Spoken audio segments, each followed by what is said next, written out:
இந்த ஃபேனை நீங்க பாக்குறீங்களே, இதோட ஒரு சின்ன சைஸ், இதோட பெரிய சைஸ் தான், ஒரு சின்ன சைஸ். காத்து வரலன்னு சொல்லிட்டு கையை வச்சு திருப்பினேன், காத்து வரலையேன்னு. உடனே அது என்ன பிடி ஷாக் அடிச்சு, அவ்வளோ பெரிய ஃபேன் என் நெஞ்சு மேல இருந்தது. நான் அந்த நேரத்தில் சொன்னேன், ஆபத்து காலத்தில் என்னை நோக்கி கூப்பிடு என்று சொன்னீரே. யாரும் இல்லை. கடைசியாக எங்க அம்மாவினுடைய தங்கை சத்தம் கேட்டு ஓடி வந்து அந்த சுவிட்சை ஆஃப் பண்ணினார்கள். கர்த்தர் என் ஜீவனை தப்புவித்தார். அந்த வசனத்தை என்னால மறக்கவே முடியாது.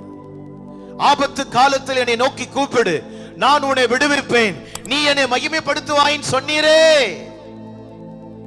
இன்னைக்கு உங்க மத்தியில ஜீவனோடு இருப்பது, இந்த ஊழியத்தை, கனமான ஊழியத்தை நான் செய்து கொண்டிருக்கிறேன் என்று சொன்னால், சங்கீதம் 50ஆம் சங்கீதத்தில் ஆண்டவர் சொன்னது போல, ஆபத்து காலத்தில் என்னை நோக்கி கூப்பிடு, நான் உன்னை விடுவிப்பேன், நீ என்னை மகிமைப்படுத்துவாய். அல்லேலூயா.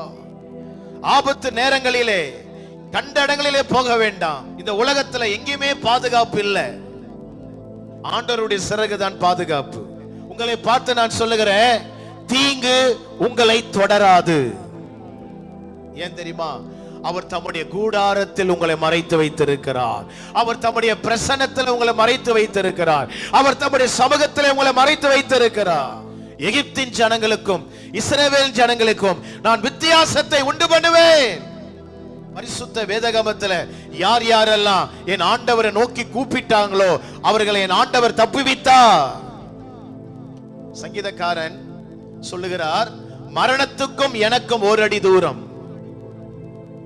பாசான் தேசத்து பலத்த எருதுகள் அவருக்கு விரோதமாய் வந்தது. சங்கீதக்காரனுக்கு விரோதமாக அனுதினமும் பிரச்சனை.